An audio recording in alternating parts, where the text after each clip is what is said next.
জয় মা তারা, জয় গুরু বামদেব। প্রতিদিনের মতো তারামায়ের ঝকঝকে তকতকে ভিডিও নিয়ে উপস্থিত হয়েছি আমি আনন্দময়ী তারামায়ের পূজারী অচিন্ত। গল্প হবে হবে অনেক কথা।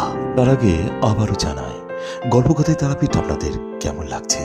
আপনাদের মতামত অবশ্যই জানান। জনশ্রুতি অনুসারে ঋষি বশিষ্ঠ এইখানেই দেবী তারার দর্শন পান। তিনি দেবীর মাতৃত্বের রূপ প্রত্যক্ষ করেন, কারণ ঋষি বশিষ্ঠ এই রূপেই মাকে সাধনা করেছিলেন। এখন সরাসরি দর্শন করুন তারামায়ের ভৈরব চন্দ্রচূড় ভৈরবকে। হ্যাঁ বন্ধুরা, আবার গল্পে ফিরলাম।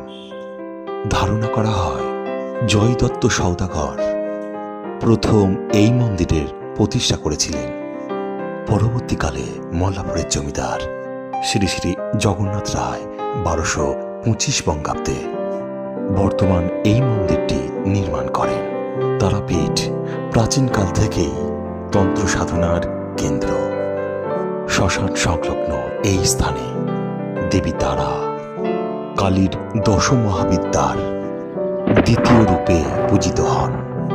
চলুন আর দেরি নয়, এবার দর্শন করায় আনন্দময়ী তারামাকে রাজেশ্বরী বেশে। আপনি যদি প্রকৃত ভক্ত হয়ে থাকেন, মা তার কৃপা থেকে কখনোই বঞ্চিত করবেন না। তাই প্রকৃত ভক্ত হয়ে প্রাণ খুলে বলুন, জয় মা তারা, জয় মা। আচ্ছা, পুজো দিয়ে কেমন লাগলো? খুব ভালো, খুব ভালো। জয় মা, জয় মা, জয় মা, জয় মা তারা। দেখি বাবা, জয় মা তারা। যাক, মায়ের কৃপায় উন্নতি হোক, এটাই প্রার্থনা।